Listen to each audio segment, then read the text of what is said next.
very large primary school. We've got around 540 children on roll. We're a mixed school, so we have children from a range of different ethnicities, cultural backgrounds, social backgrounds, and that's what makes Shortwood such a great place to be. We work really hard on supporting the whole child in school. So obviously their academic success is really important, but what underpins that is their emotional health and well-being. So we worked with Dr. Sarah Taylor.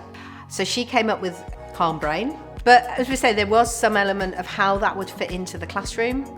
And we were asking for it to be done 3 times a day, and in a packed timetable. That was, for some people, quite a challenge to get their head around, to think, how am I going to do this? How are we going to do these movements in the classroom without children poking each other's eyes out or pushing each other or whatever? What we found was actually the children were far more sensible about it than when the adults were trying to do it. But we decided that it would be first thing in the morning, it would be after break times and after lunch times, because those are those times when children are coming back into the classroom, and often if there have been issues on the playground or a fallout, or just that they've had a bit of a wild playtime running around and their adrenaline's pumping and their energy levels are up, we just needed to get them back into a place where they could learn, access the learning that was going on. So those times kind of fell in naturally, really, in terms of when we do it. Some staff will put it in at different points, and the way the platform was developed now, Dr. Taylor and a team are looking at how you can use it specifically for certain things that you want to get out of your lesson. So if you want it to be a calmer start, or if it's something that's more enthusiastic, more energetic,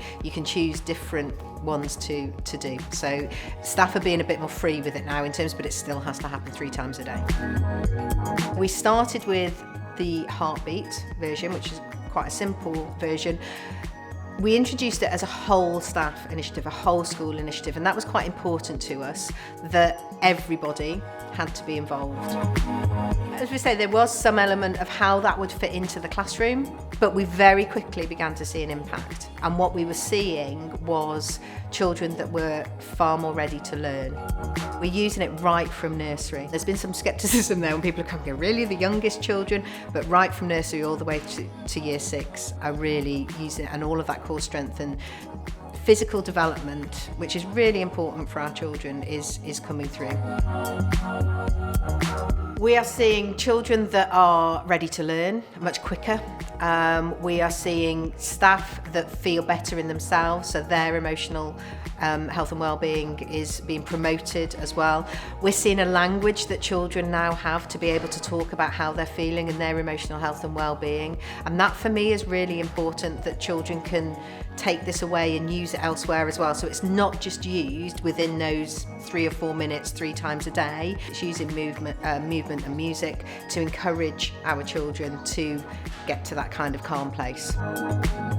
From reception, nursery, even over in the nest in the private nursery, they do it. The parents come in and do it. Governors are invited to come in and try it and use it, and obviously each child in each class every day is using it, and the staff are getting the benefits from it as well.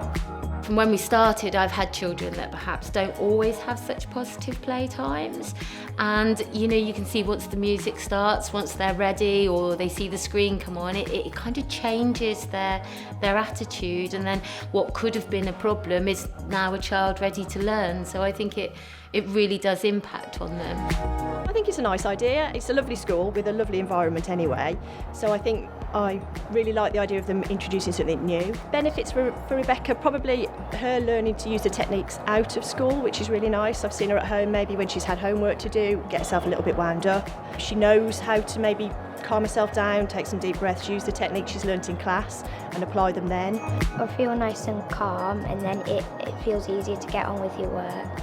In break time, sometimes people get a bit stressed and they go a bit wild, and then it just helps you calm down and helps you listen to the teacher when they're teaching you stuff. Everyone's a lot more calmer, because at first the boys are always like a herd of lions or something, and they're just shouting, and then the teacher turns it on and then after they're just calm. Letting them see the benefits of how your physical activity can actually affect your mental and emotional health and well-being as well. So it's been something that we feel has been a real powerful tool using the sports premium in order to fund the programme across school, and we will continue to do that.